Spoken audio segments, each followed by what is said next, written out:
Well, that was an awesome interview with Carol Mirko, and I hope you enjoyed it. Dr. Tim is gone all this week. Excuse my voice. It's gone, too. Michael will be with us shortly. Since we're starting a few minutes early, we're probably going to stop a few minutes early as well. But we welcome you to the second hour of MindShifters Radio, and today is Tuesday, May the 23rd, 2023, and our call-in number is 563-999-3581, and press 1, and that puts you in queue to talk to us. And we'd love to hear your comments and questions because that makes this your show. We're at Chapter 3 in Michael Singer's book called The Untethered Soul. And the title of this one, Who Are You?, reminded me of an exercise that we did back several years ago. We did the Intuitive Development Intensive, and we were out on Oak Island on the beach. It was an awesome place to have an intensive. And there were 2 questions that we partnered with someone. And so this is a good practice, so hopefully you'll do this. So you get someone to sit in front of you, and whichever one of you goes first, you close your eyes, and the other person asks, who are you? And most people start with, I'm Jeanie.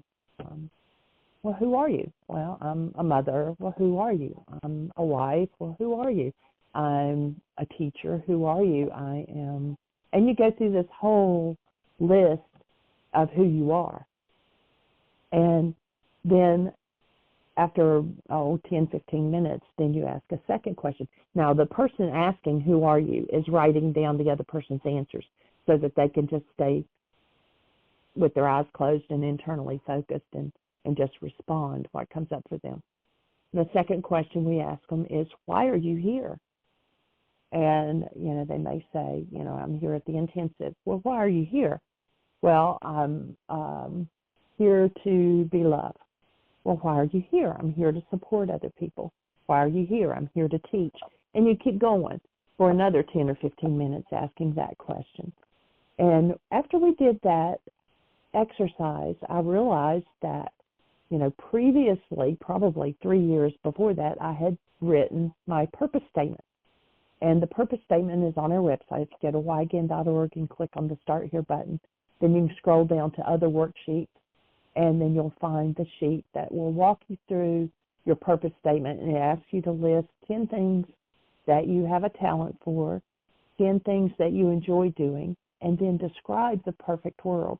And then you put it all together. I'll now use my ability to learn fast, to teach other people, to create a world where we all live as perfect love or something like that.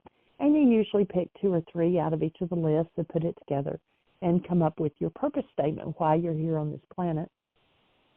Well, after we did this exercise at the Intuitive Development, I realized that all my answers were like a mother and a sister, and it had to do with family and friends and relationships. And when I look back at my purpose statement was more, for lack of a better word, clinical. It was like to teach and to, whatever. And so I had to redo my purpose statement. And so this chapter, it reminded me of that, and it's called Who Are You?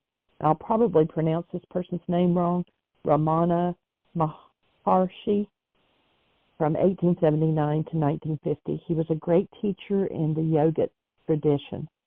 And he used to say that to attain inner freedom, one must continuously and sincerely ask the question, who am I? He taught that this was more important than reading books, learning mantras, or going to holy places. Just ask, who am I? Who sees when I see? Who hears when I hear? Who knows that I am aware? Who am I? Let's explore this question by playing a game. Make believe that you and I are having a conversation. Typically in the Western cultures, when someone comes up to you and says, "Excuse me, who are you?" you don't admonish them for asking such a deep question. You tell them your name. For example, I'm Sally Smith. But I'm going to challenge this response by taking out a piece of paper and writing the letters SALLYSMITH and then showing it to you. Is that who you are, a collection of letters? Is that who sees when you see? Obviously not. So you say, oh, okay, you're right. I'm sorry, I'm not Sally Smith. That's just a name that people call me. It's a label, really. I'm Frank Smith's wife. Well, no way. That's not even politically correct nowadays. How could you be Frank Smith's wife? Are you saying you didn't exist before you met Frank and you would cease to exist if he died or you got remarried? Frank Smith's wife can't be who you are. Again, that's just another label, the result of another situation or event that you participated in. But then, who are you? So this time you respond, okay, now you have my attention. My label is Sally Smith. I was born in 1965 in New York. I lived in Queens with my parents, Harry and Mary Jones, until I was 5 years old. Then we moved to New Jersey, and I went to Newark Elementary School. I got all A's in school, and in the 5th grade, I played Dorothy in The Wizard of Oz. I started dating in the 9th grade, and my first boyfriend was Joe. I went to Rutgers College, where I met and married Frank Smith. That's who I am. Now, wait a minute. That's a fascinating story, but I didn't ask you what has happened to you since you were born. I asked you, who are you? I don't know what that beep was, sorry. You've just described all these experiences, but who had those experiences? Wouldn't you still be in there aware of your existence even if you had gone to a different college? So you contemplate this and you realize that never in your life have you asked yourself the question and really meant it. Who am I? That is what Ramana Maharshi was asking. So you ponder this more seriously and then you say, okay, I'm the body that is occupying this space. I am 5'6" and I weigh 135 pounds, and here I am. Well, when you were Dorothy in the 5th grade, you weren't 5'6", you were 4'6". So which one are you? Are you the 4'6" person, or are you the 5'6" person? Weren't you in there when you were Dorothy? And you told me you were. Aren't you the one who had the experience of being Dorothy in the 5th grade play? And now having the experience of trying to answer my questions? Isn't that the same you? Perhaps we need to step back for a moment to ask some exploratory questions before returning to the core question. When you were 10 years old, didn't you look in the mirror and see a 10-year-old body? Wasn't that the same you that now sees an adult body? What you looked at has changed, but what about you, the one who is looking? Isn't there a continuity of being? Wasn't it the same being that looked in the mirror throughout the years? You have to contemplate this very carefully. Here's another question. When you go to sleep every night, do you dream? Who dreams? What does it mean to dream? Your answer, well, it's like a motion picture playing in my mind and I watch it. Well, who watches it? I do. The same you who looks in the mirror? Does the same you who is reading these words also look in the mirror and watch the dreams? When you awake, you know you saw the dream. There is a continuity of conscious awareness of being. Ramana Maharshi was asking some very simple questions. Who sees when you see? Who hears when you hear? Who watches the dream? Who looks at the image in the mirror? Who is it that is having all these experiences? If you try to just give honest, intuitive answers, you are simply going to say, me. It's me. I'm in here experiencing all of this. And that's about the best answer that you'll have. I'm going to check and see if Michael's ready to join us. If he's not, I'll continue reading. and he doesn't answer. So it's actually pretty easy to see that you're not the objects that you look at. It's a classic case of subject-object. It's you, the subject, that is looking at the objects. So we don't have to go through every object in the universe and say that object is not you. We can very easily generalize by saying that if you are the one who is looking at something, then that something is not you. So right away, in one fell swoop, you know what you're not. You're not the outside world. You're the one who is inside, looking out at the world. Now that was easy. Now at least we've eliminated the countless things outside. So who are you? And where are you if you're not outside with all the other things? You just have to pay attention and realize that you would still be in there experiencing feelings even if all the outside objects disappeared. Imagine how much fear you would feel. You might also feel frustration or even anger. But who would be feeling these things? Again, you would say me, and that's the right answer. The same me experiences both the outside world and the inside emotions.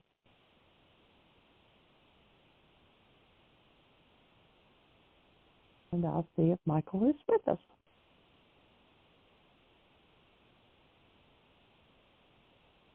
Okay. To take a clear look at this, examine that you're watching a dog playing outdoors. Suddenly you hear a noise right behind you, a hiss, like a rattlesnake. Would you still be looking at the dog with the same intensity of focus? Of course not. You'd be feeling tremendous fear inside. Though the dog would still be playing in front of you, you'd be completely preoccupied with the experience of fear. All of your attention can very quickly become absorbed in your emotions. But who feels the fear? Isn't it the same you who was watching the dog? Who feels love when you feel love? Can't you feel so much love that it's hard to keep your eyes open?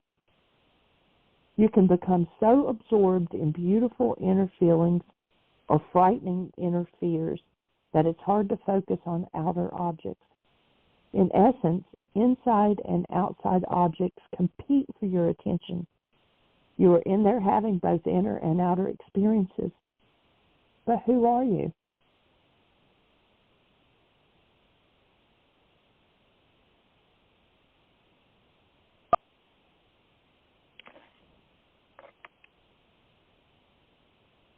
All right.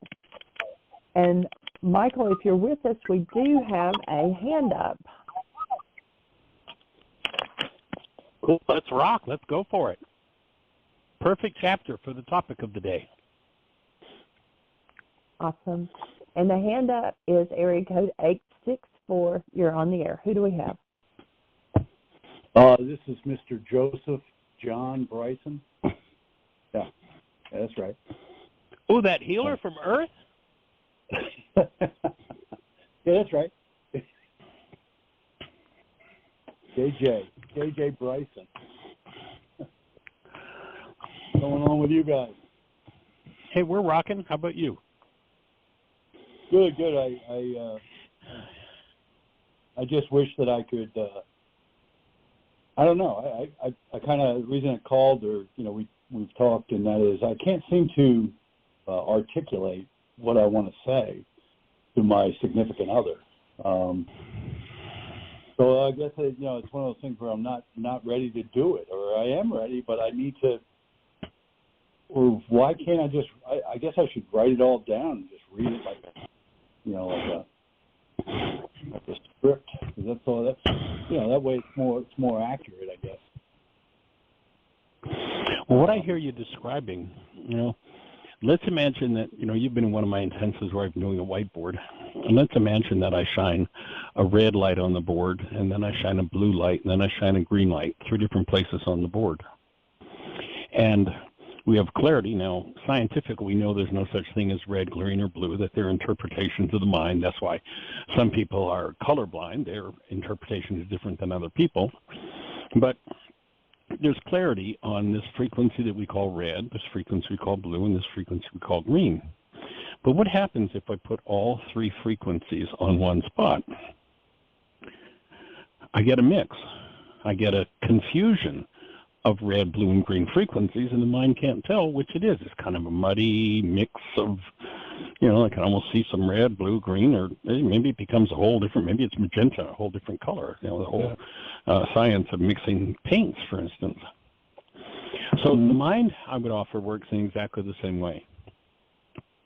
And when we're focused on one frequency to the exclusion of all others, we have clarity. But when we're heading in the direction of something that hasn't been manifest in our lives or maybe even in our generations before or for a long time, then wanting to go to that place, wanting to source thoughts that go to that new place, it's like shining the light on the board, the red one. But then if there's unresolved blue energy in the mind, it comes up and overlays on the red. And if there's unresolved green energy and a little unresolved pink and red and yellow, then we got a real confused mess on the board. And so what I hear you describing is that you're realizing, and we had this conversation just last week about how you've really been turning more deeply inside and facing what's in there. Right.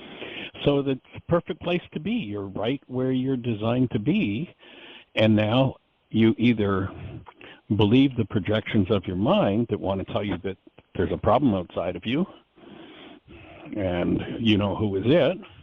It's always them. Or there's a problem inside of you that you need to face and clean up. And that's why we put the examples that I suggested yesterday to you of the responsibility communication on the website so that people could get some clarity on what it looks like to describe what my whole life I've spent trying to convince the world it's responsible for, that is the output of my mind, but to shift from that way of what's called communicating, and really it's a way not to communicate, but we call it communication, to shift into now taking responsibility for every frequency in my mind, the red, the blue, the green, the pink, the yellow, the orange, and recognizing the ones that are out of harmony, I need to process through. And, how often over the years in your life when you've been in relationships have you been able to turn to somebody in your life, whether it was as a kid, to your big brother or sister or parents or whatever, and say, gee, I've got something going on inside of me that I need some support with. Would you support me? Or in, people you were dating, marriages, business situations, how often in your life, how many times have you seen somebody in your family system say that to you or to someone else and successfully move in that direction? Right. I'd venture to say, if I think about my own life, until I started doing this work and developing the tools and using them, I didn't have a clue. I couldn't name anybody that had ever done such a thing. So now with your deeper focus, go ahead. Right. No, go ahead. No, I'm complete. Fear of failure comes up. Fear of not being able to convey, that might be around procrastination, because I don't know. I just don't. That's really what it comes down to. It's you're not going to the journey of 1,000 miles. You got to take that first step, and right. It's just. But stepping into the abyss of failure in the mind, in the generational mind, that's a huge piece of work. And the first time you turn in that direction, it's going to be the frequencies, the energetic patterns that your mind serves up to you are going to be just about as dire as what you're facing and going through as you think about doing this. I mean, you talk about bringing a whole new skill set into your family system, into your mind, your life, your physiology, your genes, that perhaps has never been seen in your bloodline. It would be. I don't know that. Yeah, I couldn't point to anybody in my bloodline that ever did. So I'm talking about a question that I've asked myself. Like, who modeled it? Who gave us the skills? There wasn't anybody. In fact, they modeled the exact opposite. So what's my work now? To forgive, to undo all that is opposite that in me. And that's what the responsibility communication tool is about.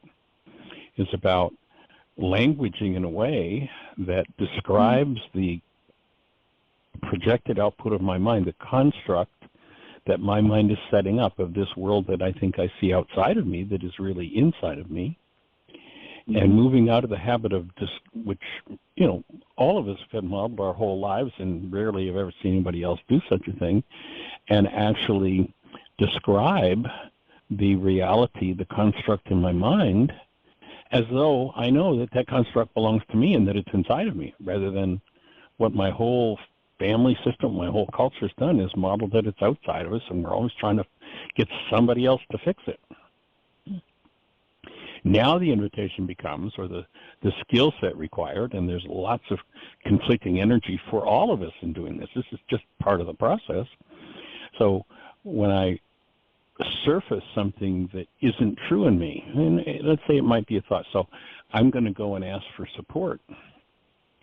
And what I find in my mind, if I'm able to really be cognizant of it, is I find a child of two, me, who was looking for support from Dad, who was just in the middle of having a fight with one of his friends, and he turned around and belted me in the mouth. That might be what energetically I'm going to have to process through to even be able to speak up and say, I need support with something. I need help here. I've got something I need to work through. Yeah. I remember working with a woman, this goes back almost 40 years ago in Atlanta. There was a woman who had been divorced from her husband, separated from her children, had not been able to work, and was under psychiatric care. And the psychiatrist was ready to say, okay, you're ready for the long-term incarceration. We're going to put you in an asylum and lock away the key. That's how crazy she was in terms of the world. In order to do that in Georgia, the psychiatrist couldn't do it on his own. He had to have a second opinion. So he sent this woman to another psychiatrist, and this other psychiatrist was familiar with me and with my work. And so he referred her to me. About the third or fourth session we did a still point session, and what surfaced for her was being very young. I don't remember exactly. It might have been 4, 5, 6, or 7, something like that. This is 40 years ago this session happened. But she had the memory surface of standing in front of an insane asylum, what they called an insane asylum back in those days, and waving goodbye to her mother who entered the asylum, and she never saw her again. Yeah. That's what surfaced for her. And within about 2 weeks, she had mended the relationship with the husband she divorced. She was back in full-blown relationship with her children, and she went to work. Yeah. So, when there are strong emotional, energetic patterns that go against what I want to do today, that's something new, or even carrying on something that's been going on for some time, the willingness to breathe and open those parts of the mind are just a huge piece of the puzzle. That's for sure. That's I really find myself that's it. And now it's just a matter of doing it, actually taking the steps to try and explain it, and how I will benefit from it, or we will benefit from it as a couple. Right. Well, and as you look at the worksheet for the responsibility communication, you'll notice that there's a set of instructions for, and it's interesting, in some circles of communication, they talk about I statements, where you're supposed to say I, and that's not where the solution lies. The solution lies in recognizing I have a construct in my mind. I have a reality that is challenging, painful, whatever it is to me.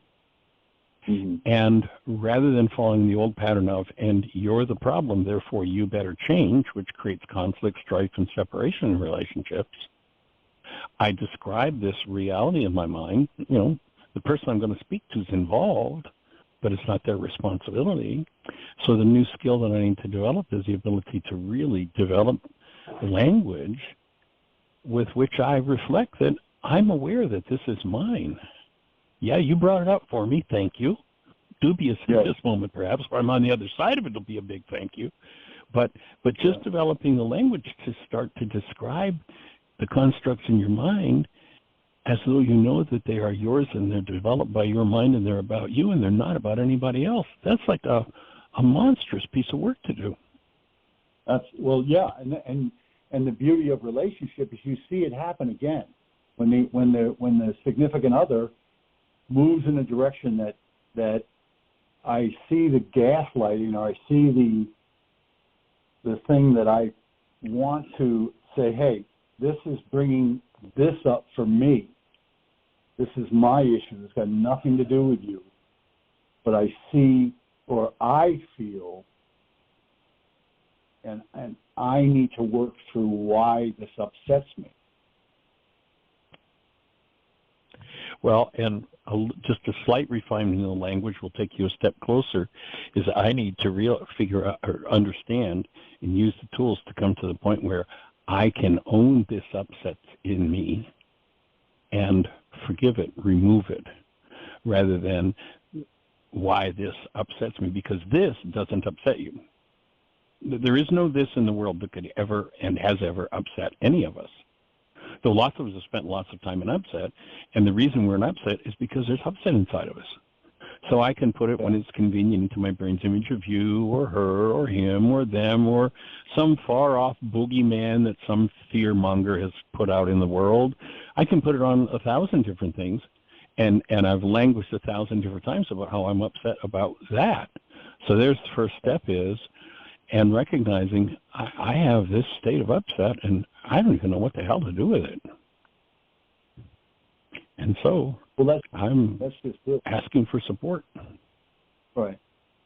I don't even, it's going forward. And, the other thing I find myself, with your help, with Jeanie, with everybody, is a lot of times it's just singular contemplation or singular working this in my solitude and coming to peace in terms of the next time I find myself upset again. And say, no, I know this. I've learned this. I know what this is. And I will ask for support, and I will undo this without saying anything. It's all happening between my ears. It's all just undoing. And another challenge. Yeah, another challenge with that is that chances are, as most of us have been most of our lives, are in relationship with people who are doing the same things we're doing.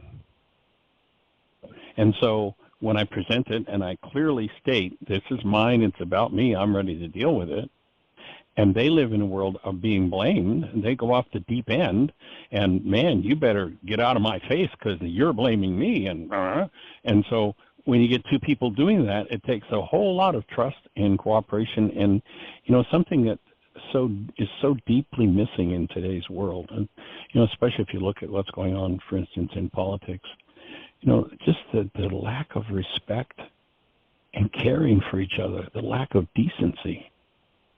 Yeah. And so overcoming that and recognizing that there are trigger points for each person in the process and learning together to move through those things that get triggered in a way that's responsible If you go to the opening words in the book of John, to me it's such a giant piece of information when we recognize what we were being told 2,000 years ago. And the words weren't in the beginning was the Word, and the Word became flesh, and they equate that Word with the man named Yeshua. But what it says in Aramaic is in the beginning was the mind energy, and the mind energy became flesh. Right. But before it does, it warns us. The mind energy warns us, and every untoward feeling, every hostility or fear is nothing more than a warning signal that I'm engaging in mind energy, that my cells are saying, don't do it. I don't want that in here. That's destructive to us. But because we've all been trained through denial, thinking or speaking as though something outside of us is the cause of what's moving inside of us, we've all had that training, then in that state of denial, we externalize it. Oh, you did this to me. Giving up that habit and actually owning it, like it was a threat to survival. If this parent didn't approve of you and take care of you, this is, one of the dynamics of the power person game, is the child perceives it as survival. It's like, and until they resolve that went on when they were 2 and they thought it was survival, every conversation that comes to the edge of that, it's another, oh my God, I'm going to be destroyed. Survival. And the other thing too, Michael, is how quickly do I fall into this, I'm the healer, I'm going to heal you. That, if I approach Susan and I say, okay, I really want to move in a loving, caring way, and I want to move from blame to no blame. This has got nothing to do with you. So let me clarify what I just heard. So you want to move from blame to blame. Well, I want to move from you did this. I want to get away from you did this to me. No blame. It's for both of us. Right. So you want to get away from you did this to me and you're to blame. Right. That's what you're saying. Pardon me. That's what I'm listening to. Yeah. No. That's why I call in, because my words. My confusion. Well, remember, if I say don't think about the color of your car, what resonates in your mind? Something about the color of your car. So if I say, and now what I want to do is heal my blame, so there's no blame here, what's going to resonate in your mind? Oh, shit, I'm about to be blamed again. That's what's going to move, and that's going to trigger that whole healing opportunity. So if you were to actually say what you want in that situation, so I'm ready to be responsible for my blame and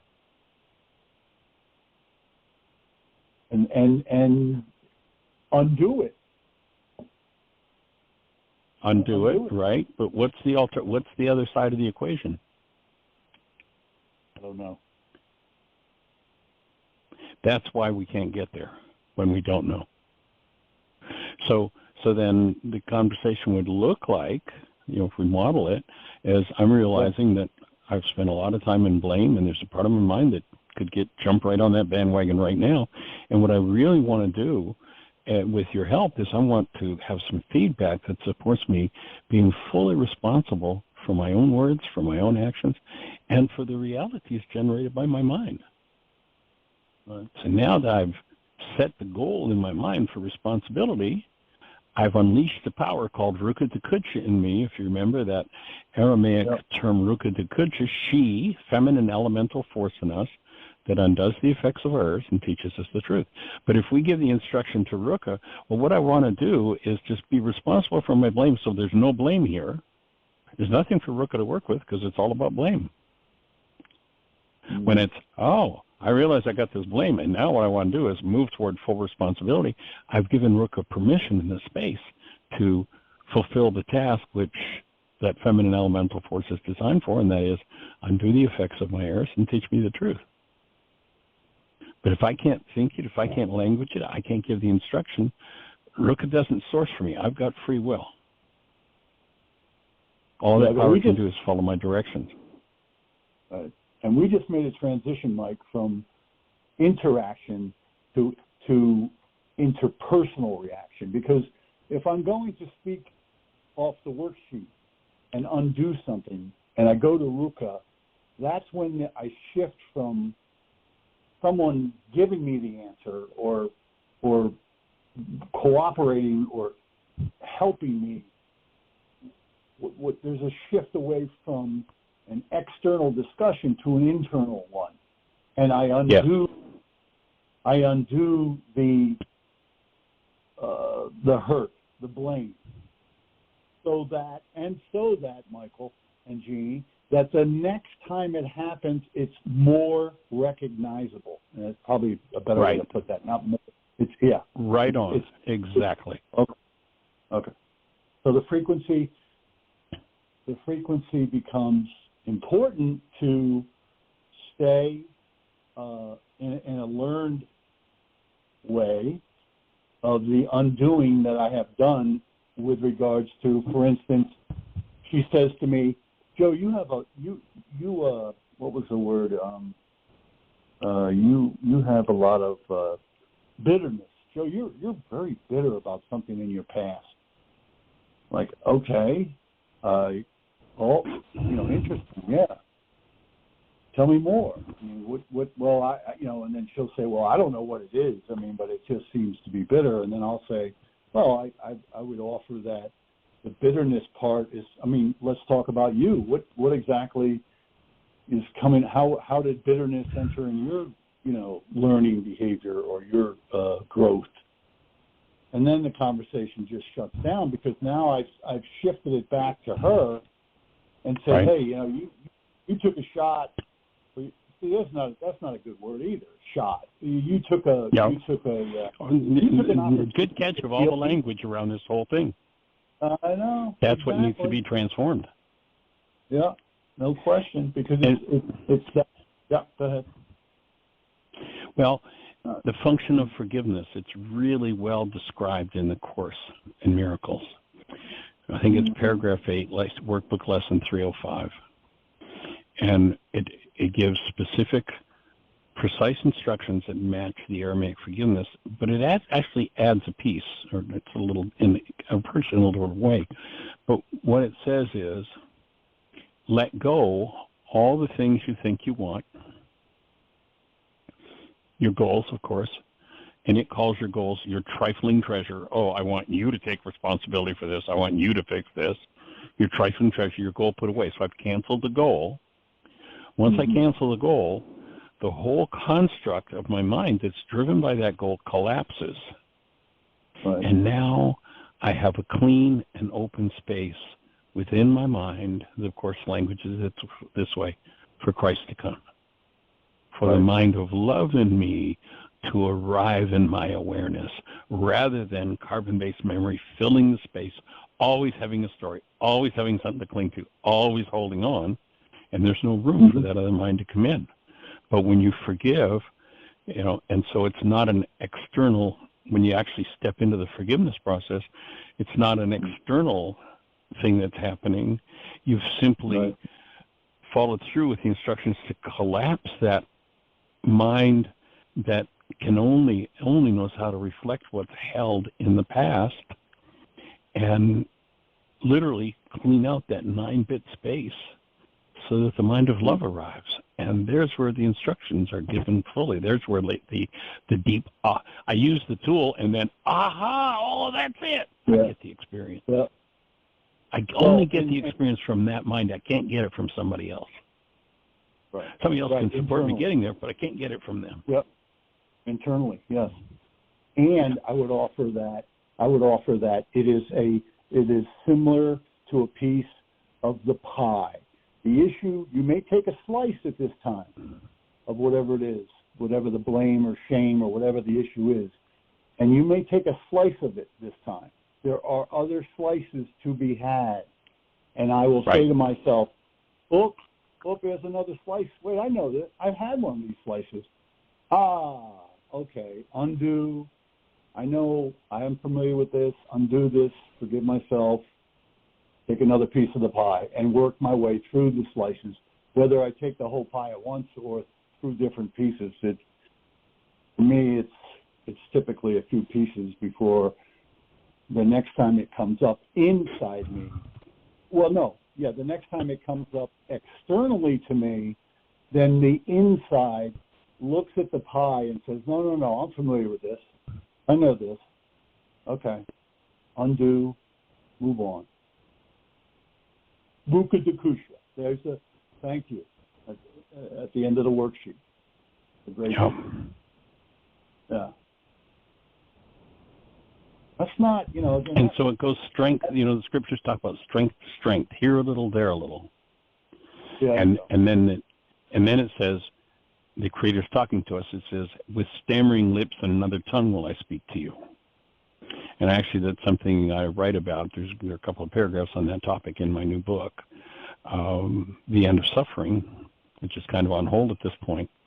And what it says is, or the character that's talking, Yeshua, it's kind of like the Y book, only the character in the book is talking to Yeshua. And when this passage comes up, with stammering lips and another tongue will I speak to you, God says, the character says to Yeshua, well, why would God speak with stammering lips and another tongue? That's crazy. And Yeshua says, wait a minute, remember projection? Isn't it God speaking with stammering lips and another tongue? You're listening with stammering ears and a brain that's so far away from truth that everything gets misinterpreted. Well, there's the inversion again. There's the shift from one side of the coin to the other. So the measuring stick is love present. Well, can I keep love present? There's the proof. And patience. Yes, all of the human attributes: compassion, patience, generosity, and the active presence of love. And when I can't hold that in awareness, I have a problem. They may have a problem too, but strictly speaking, at that moment, their problem's none of my business. My business is, what do I need to... out of this hostile or fearful mind, I can never bring them correction. It's only out of a mind of love that can be delivered to myself or anyone else. Which there again is the external turning to the internal, and that is you go from the corporate world to the individual. I cannot get away from what you just said. I cannot think that I am going to, it's like the woman that grabs his cloak and says, oh, I was healed because I touched him. And Jesus turns and says, it wasn't me. This was you. Right. Yep, exactly. Your willingness made you whole, your work. Yeah. And so rare and awesome is the mind and the relationship that can give up their membership in the one world universal religion of blame long enough to actually create a space of healing. It's rare. And but it's so somebody has to go first. Yeah.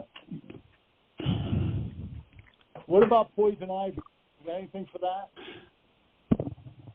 Well, as I had shared with you, we had a woman at Heartland several years ago got into poison ivy really, really bad, and she went to an Ayurvedic practitioner, and the solution was ice cream. And in Ayurvedic medicine, they speak in terms of one of the focal points is the balance between heat and cold in the body, and that poison ivy is a heat disorder, and the solution is to move toward something cold. And actually this really severe case of poison ivy did resolve itself when she started eating ice cream, which was... Fortunately, these days we don't have to have cow pus in our ice cream. We can get something other than that cow stuff. Oh, yeah. And Joe, I have... Oh, go ahead, sweetie. I was just going to say I have somebody on the switchboard that wants to say hi to Joe before he goes. Oh, okay. Is that possible, or should I... Yeah, no, we're right here. It's possible. Go ahead. Open the line. Phone is on. Hi, Michelle. Hi, Jeannie. Hi, Michael. Hey, Joe. Hey there, young lady. Hey. I was waiting in queue, and I heard the guy talk, and I'm like, wait a second, that's Joe's voice. Well, he's calling the radio? What? So I appreciate your relationship work, and, you know, I'm doing it 40 hours a week, so I get, like, how much fun it is. I admire you. Yeah, it's good. But we need support from time to time. And actually, I brought a new person to the team today, Michael. She can introduce herself if her microphone's on, Jeanie.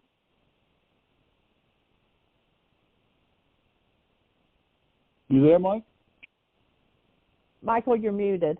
I am. I had muted, and I just said that let's just hold for a second, Michelle, and see if Joe's complete with what he's working on here before we introduce. No.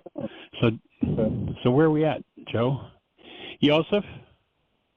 I appreciate your time, and as usual, looking for some type of reciprocity in the way of a sticker. Need stickers. They're big to me. Happy face sticker, any kind of sticker.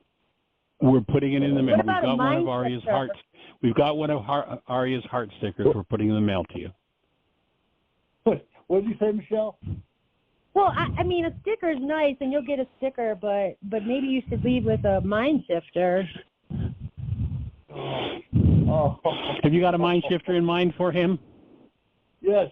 Michelle? It's safe and healing when my partner's unconscious and doesn't want to do their work. Well, that's a good one. Wow. You could even put your own name in there, right? Yeah. Why do you think it was so top of the mind, Michael? Oh, what fun. What fun. Awesome. Absolutely. Michelle, when are you coming for a visit? I have chickens, you know. I have South Carolina, Greenville. You should come for a visit. I'm planning a trip to Charleston this summer, so I'll let you know when I'm driving through. Okay. Cool. You know, I'd love to get some more of these mind shifters from you. Awesome. Talk to you guys. All right. Blessings. Appreciate you, Joe. Thank you. Love you guys. Okay. So, Miss Michelle, you've got somebody to introduce to us. Yeah. Say hello. I'm so excited about this new person in my life. She is so willing. I have never met someone with a level of enthusiasm to come back week after week and go deeper and deeper and like heating it up, sending me stuff, watching your videos, looking at the website, doing worksheets. Like, so we've gotten to the point here where I'm like, well, you got to talk to Big Daddy directly. You got to meet Michael and hear him and you know, the building brain cells and all that stuff. And she's just, oh my gosh, popping like popcorn. So I'm assuming she's the other 517 number. Mm-hmm. So I'll turn her microphone on. Welcome. Thank you. Hello, everybody. My name is Rosa, and like Michelle said, we've been working together extensively quite a bit, and I have to say that these worksheets they've changed my life. I mean, when Michelle initially introduced the worksheets, I didn't know what to expect, to be honest with you, but each week we dig deeper and deeper into the different issues that I have, and these worksheets are giving me such a broad perspective on my issues, and it's life-changing. And I've even shared this with some family members, and their lives have changed. Awesome. Some of my relationship dynamics have changed. The way I look at certain things have changed. My self-concept has changed, and I'm just so grateful. And each week I'm looking forward to something else that I can gnaw on, because I'm so adamant about changing my life and changing my perspective on different things that I know that from here it's just going to get better. So I'm excited to be here, and thank you, Michelle, for having me on this call. We talked last week, but we didn't do that. So she was like, you want to get on today? And I was like, yeah, I want to get on. So I'm happy to be here, and hearing the last gentleman's, hearing his worksheet, I jotted down some of his perspectives, which was refreshing. And I'm just looking forward to more of this. So thank you for having me. Awesome. Welcome. Delighted that you're here. And your name again is? Rosa. Rosa. Delight to meet you, Rosa. Glad that you're here. And it is a pretty monumental tool, isn't it? It still boggles my mind every time I do a worksheet or I watch somebody go through a worksheet, and what it opens, what it uncovers, the healing that ensues is just monumental. And I am in gratitude all the time for the man that initiated this tool, even though it was 2,000 years ago. And I am monumentally grateful that I happened to stumble into the first century Aramaic language of Yeshua and take the time to be with it, to understand this tool and to be able to put it in a format that makes sense in English. So delighted that you're sharing it, and pardon me, and that you're passing it on. It's awesome. Thank you so much again. And like you said, it's very digestible. I mean, just each week, Michelle and I go through the different questions and the different perspectives, and it's totally a mind shift. I mean, it really is. And I've received much more from these worksheets and tools than the other types of therapies I received. And the fact that I know that I can do this, that I am the master of my emotions, that I can navigate this and give myself grace and love while doing this, I'm so grateful. So grateful. Right on track. That's actually Dr. Tim, who does the first hour of the show. That was kind of his testimonial as a clinical psychologist in practice for almost 4 decades. And when he came across this, he spoke about how he's gone to, therapists who are doing monumental work, and that he's never found anything that's reproducible, that go to a therapist workshop and this therapist does such great things and they take it home and try to use it, and it's like, doesn't work. And that this tool, you can hand it to anybody and they can produce the same result. It's just that simple and straightforward, and based in the actuality of how the mind works. So awesome. Thank you. So is there anything on your mind today that we can support you with in particular? Well, yes. I've been grappling with fear, and fear as it relates to projecting a future outcome based on a past experience. Michelle and I have worked on that a bit, and it has shifted my perspective a bit, but I know it's still something that I need to work on more. So do you have any perspectives about that, or anything you'd like to share with me about that? Yeah. My input would be, there's a thing in one of the workshops we do where we talk about what we call a vitality meter. It goes from 1 to 10. And let's say somebody's at level 5 vitality, and they have an issue that's a level 7. And they say, well, I want to work through this issue. It's like, good, that's great. But guess what? Until you've built your vitality up to a level 8, that level 7 issue is not going to show up. Literally, the body-mind unit knows how to protect itself. It's kind of like, you get a sliver and a little core of tissues developed around to protect from it. And that's exactly the same thing. And so patience is a virtue here, knowing that the day that you hit the next level, like you hit that level 8 vitality, that thing's going to break loose, and it's probably going to be major. But be patient with it, because you can't break it loose until you're ready for it to break loose. It'll come in layers and pieces, and each new level of vitality will allow you to go to a new depth of healing, whatever that's about. And that's why oftentimes people will have to revisit. When they ask the originator of this worksheet process, well, how many of these darn worksheets do we have to do? The way Peter said it to Yeshua was, how many times do I need to forgive as to my brother? And he says, is 7 enough? And in Aramaic, Yeshua says, no, 77 times 70 times. So you're going to visit, revisit, and each time, somebody who says, I really want to, work through this issue, and now I'm going to the burger bar to have my greasy French fries and my, half pound of meat with a fifth, or a couple of beers. they're doing everything to vote against their vitality rising, eating the SAD diet, and if they never correct their dietary regimen, they'll never get to dealing with that issue. And so it's really dealing on all levels. And ultimately, one of the things we bring into it is the fact that we live in a culture that most so-called food isn't really food at all. It's grown on dirt, and you can't grow food on dirt. You grow food in soil. It's got to be soil, and killing the soil and turning it into dirt and then using all kinds of chemicals to produce food doesn't give the body the energetic factors that it needs to really build to its vitality. So it really takes a very holistic approach right down to not just what you put in your mouth, but where it comes from. Does it come from soil? Are there nutrients in the soil? Is it something that actually produces vitality in the structure? And most people, when their stuff starts moving, run off for the SAD diet, the garbage of the culture, the sugar, the caffeine, the nicotine, what have you, and to really patient with yourself and take the time to correct on every level everything that you need to do to reach that new level of vitality, and then it's going to break wide open. But it won't do it till then. Thank you. You're welcome. And deserving, as Dr. Tim would say. Delighted to be Is there sharing anybody waiting for us for a call or anything? I don't know.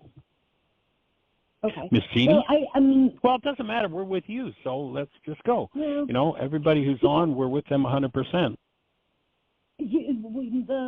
What I think you educate best on, or this one little piece, that I've tried to do it, and I every time I listen to you, I'm like, he always does it better. I just can't get it.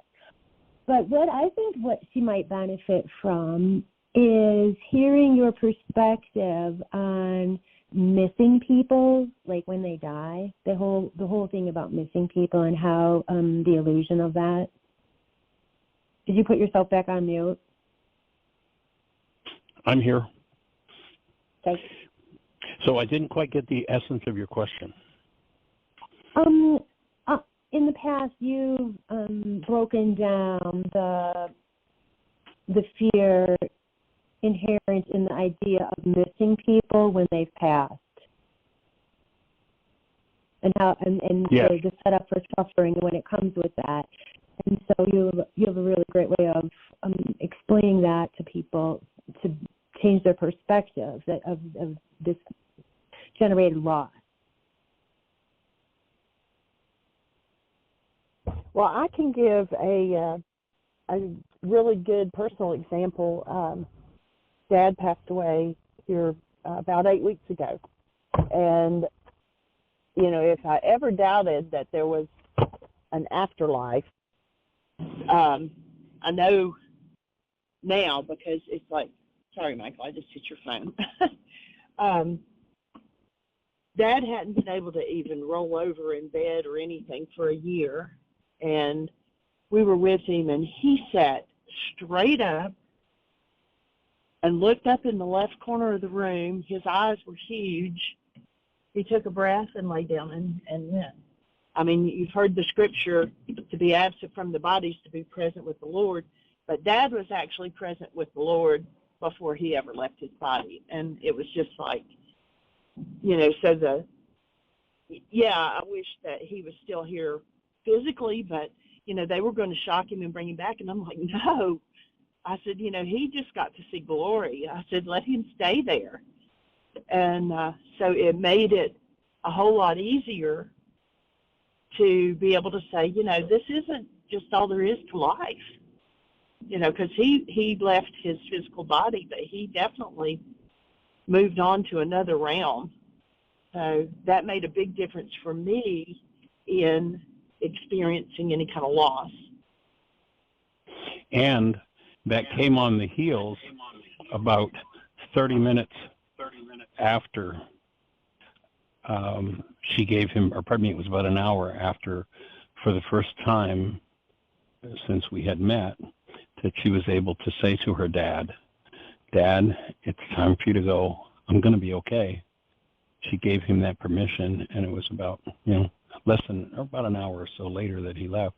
But one of the things that I think that I'm hearing you refer to, Michelle, is that in raising children especially, like one of the things I never trained my children to do was to miss me. I traveled a lot. Sometimes, when they traveled with me, they were homeschooled, but there were times when they weren't, and I'd be gone maybe for a month and come back. I never once said to my children, I missed you, or did you miss me? And what our culture does is it builds attachments rather than connections. And so for me, I would love to, especially now my son has a new baby, granddaughter that's just 7 months, been circling the earth now, and I often wish they were closer, but I never pick up the phone and say, I miss you, son, because all I need to do is tap into my son, and his energy is there, and my energy is there with him. And I could develop a whole thing. We could build the brain cells of missing, and that's all based in loss, which is based in fear. And so to begin to forgive everything in the mind that's based in fear, and know that we are eternal beings, and that physical presence isn't a requirement for me to have a relationship with you. But that's not what our culture does. Part of the brainwash is about, clinging, holding on to, and when Jeanie started out and spoke about the impact of that exercise that we did in the intensive of Who Are You, is if I become a non-human missing of someone else, I voided the state of being in me. And our being is the presence of love. When people pass, the people that are left behind oftentimes talk about how painful it was and how terrible it was and all of that. But if you're with someone when they pass, it's not terrible. It's a profoundly powerful experience. And I actually did that with Jeannie's dad. This was just a few weeks ago, and about 2 weeks before that was with my former wife when she passed. In neither case was it about trauma and loss. And I feel no trauma and loss in either case. And when people have pain about, or appear to have pain about missing or loss, it's because they've had structure into their minds, realities of pain and loss, around someone not being present. And so as I forgive those things, as I remove those energetic patterns from my mind, everything changes. Does that make sense for what you were asking about, Michelle? What you were thinking of? Some of the principles that are around it, for sure.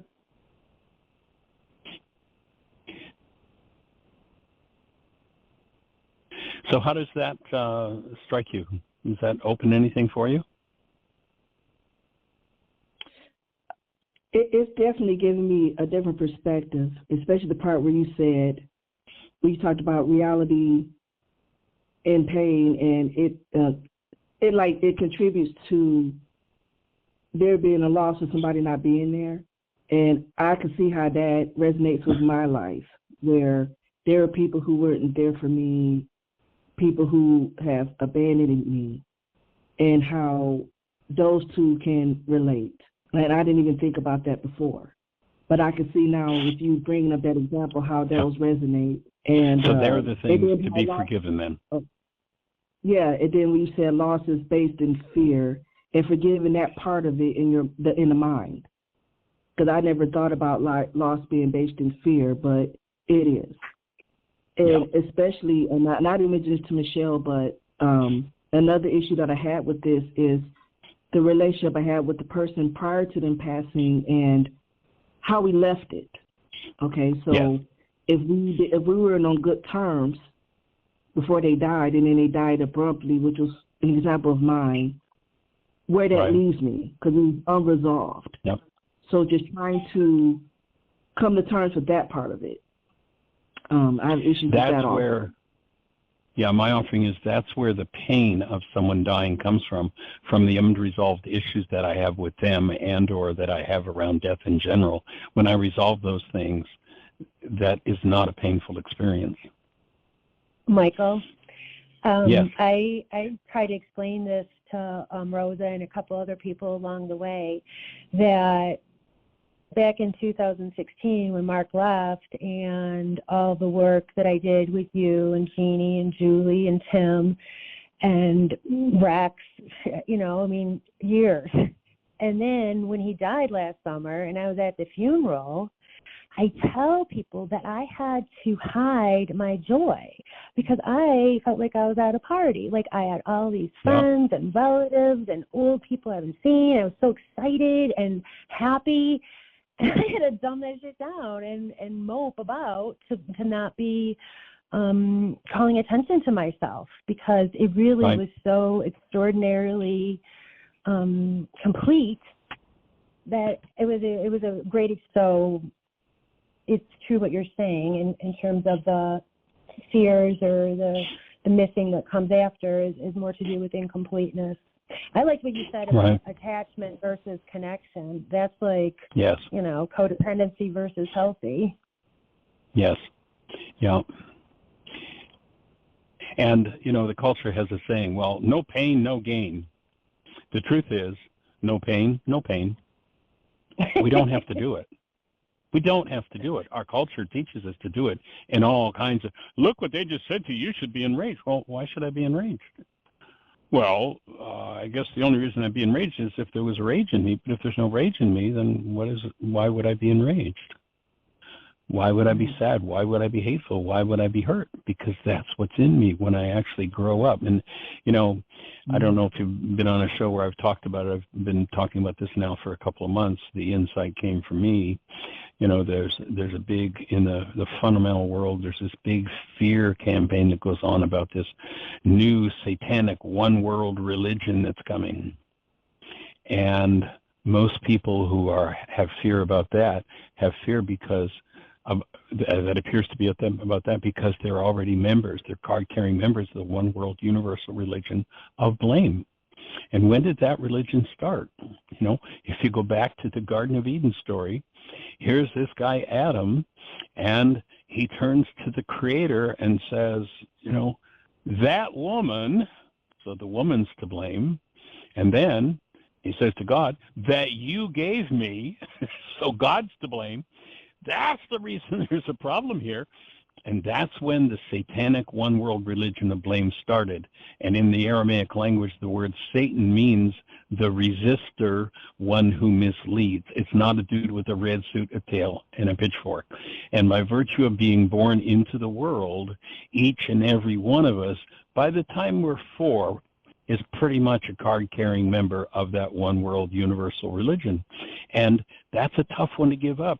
Because as you said at that, celebration of life service, you had to play along with the pain and the drama and the trauma that everybody else was projecting. And that's what needs to be forgiven. That's not what's designed to be in us as human beings. Forgiving it is a big challenge. And of course, the Greeks made forgiveness. They turned it around backward. Well, okay, I'll let you off the hook because, of course, you're the reason I'm experiencing this. That's just part of that one world religion of blame. So I've got to give it up and step up and become adults, responsible. So it's an interesting process, and if you go back through the archives, and we've been doing this radio show an hour a day, 5 days a week for just about 12 years now. And if you go back through, you'll find just literally thousands of hours of conversation that builds the brain cells for arriving at these conclusions, for moving through and understanding. So you're certainly most welcome to call the radio show any and every day and be part of the conversation to just continue to help to build the brain cells. And whenever there are questions, just push 1 and ask your question as often as you would like. We're delighted. That's what makes the show really live, is when people step up with their personal experience, because that's what opens the space for everybody, because we're all pretty much in the same boat, doing the same stuff. So delighted that you're here, and we'll look forward to more interaction. And as I say, the archives are there, and please make use of them. Pass them on. Thank you. Thank you. I really enjoyed this. Thanks. I appreciate this a whole lot. Wow, this has been so helpful. And I look forward to doing more of this. Thank you. Delighted, honored, and I look forward to supporting you. Thank you. All right. Well, Miss Michelle, you have an awesome, beautiful day, you young ladies, and everybody. Create the best year yet of your eternal life. It's an awesome gift to give the world, and we'll see you tomorrow. Blessings.